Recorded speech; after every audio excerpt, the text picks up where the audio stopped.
In the depths of a summer that refused to end, where the air clung to the skin like a damp shroud, Dr. Amelia Grayson descended into the musty darkness of the Carrington Museum's sub-basement. The worn stone steps creaked beneath her feet, echoing through the silence like the whispers of the damned.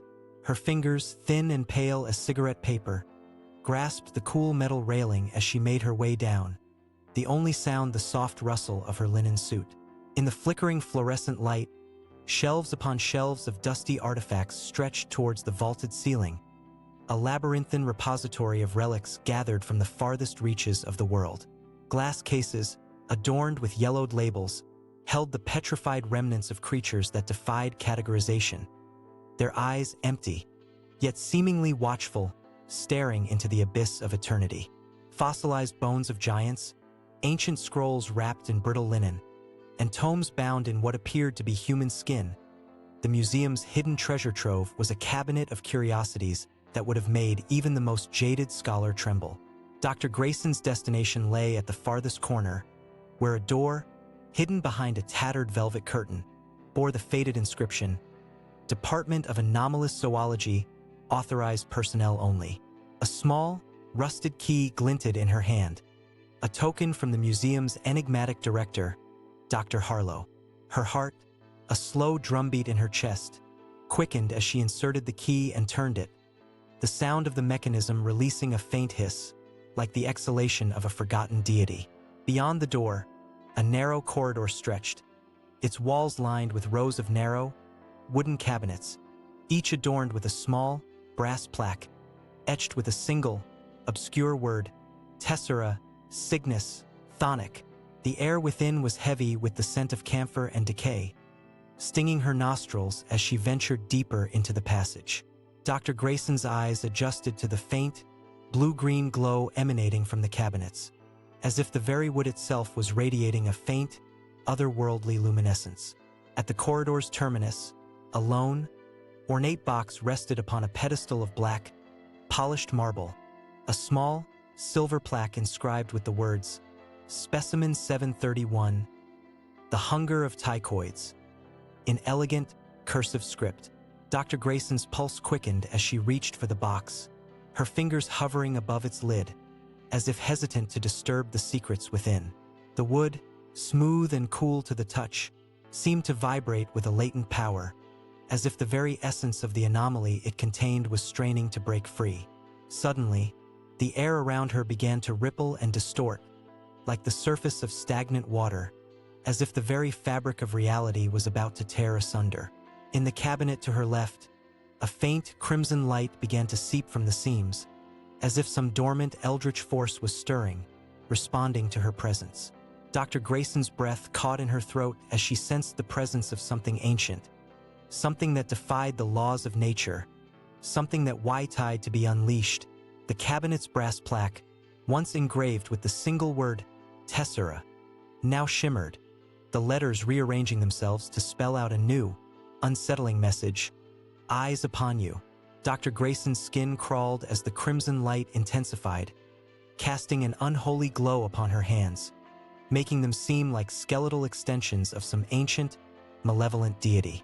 As she stood transfixed, the air around her began to coalesce, taking on a life of its own.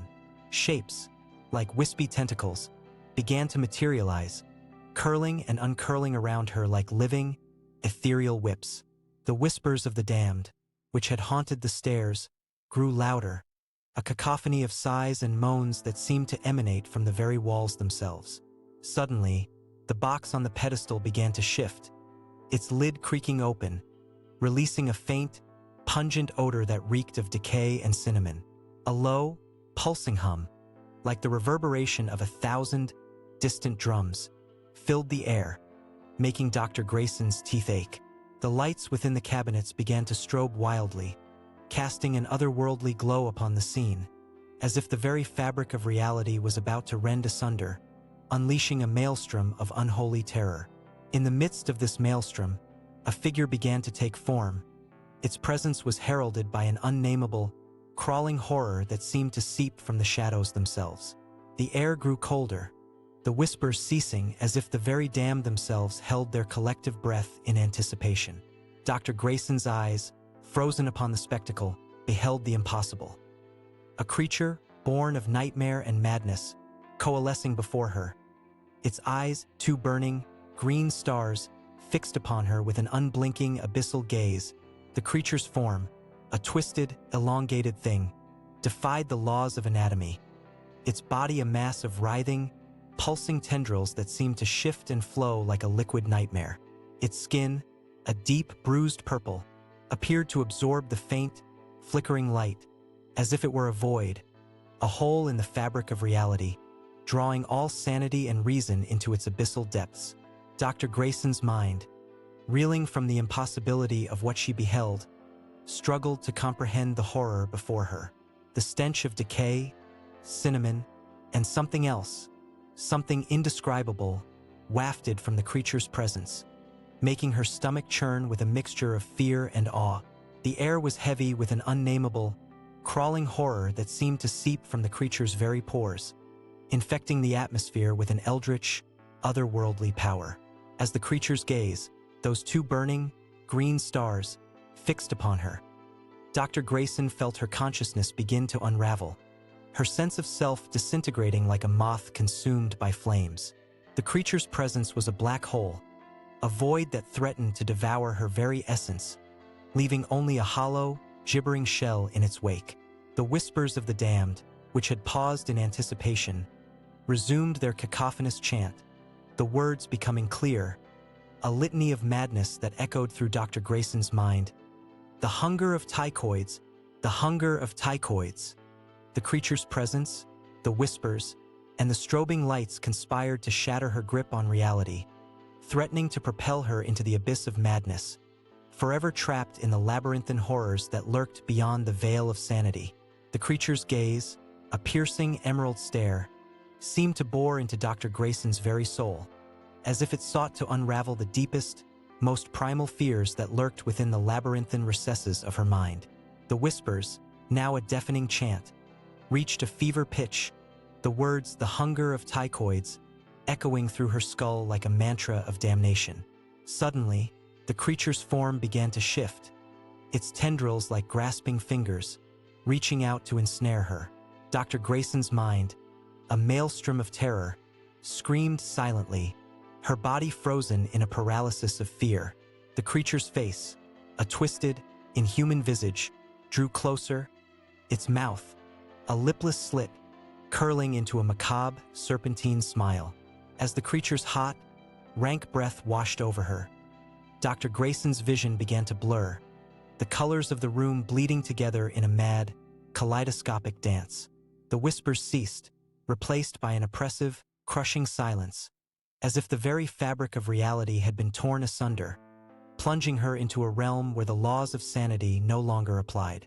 In this abyss of madness, Dr. Grayson beheld visions of eons past, of ancient, cyclopean cities, where eldritch, star-spawned deities had ruled supreme, their twisted, non-Euclidean architecture piercing the skies like jagged, broken teeth. The hunger of tychoids, an ancient, eldritch horror, stirred in the depths of her mind, its presence a cancer, eating away at the fragile boundaries of her sanity. The creature's gaze, still fixed upon her, seemed to convey a single, terrifying message. I am the key to your descent into the abyss, and you shall be mine, forevermore. As the creature's hot breath caressed her skin, Dr. Grayson's vision began to distort, her perception of reality fragmenting into a kaleidoscope of horrors.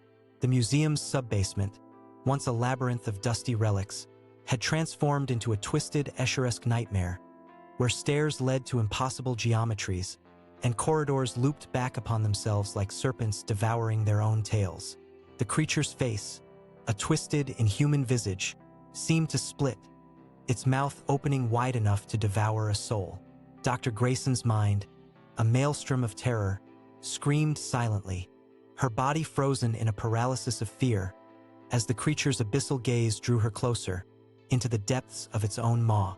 In the creature's eyes, Dr. Grayson beheld visions of the abyss, a realm where forgotten, cyclopean cities sprawled, their twisted, black stone spires piercing the skies like jagged, broken teeth. The hunger of tychoids, an ancient, eldritch horror, stirred in the depths of her mind, its presence a cancer, eating away at the fragile boundaries of her sanity. Suddenly, the creature's form began to blur, its body dissolving into a misty, greenish fog that seemed to seep into Dr. Grayson's very pores. The whispers, which had paused in anticipation, resumed their maddening chant, echoing through her mind. The hunger of tychoids, the hunger of tychoids.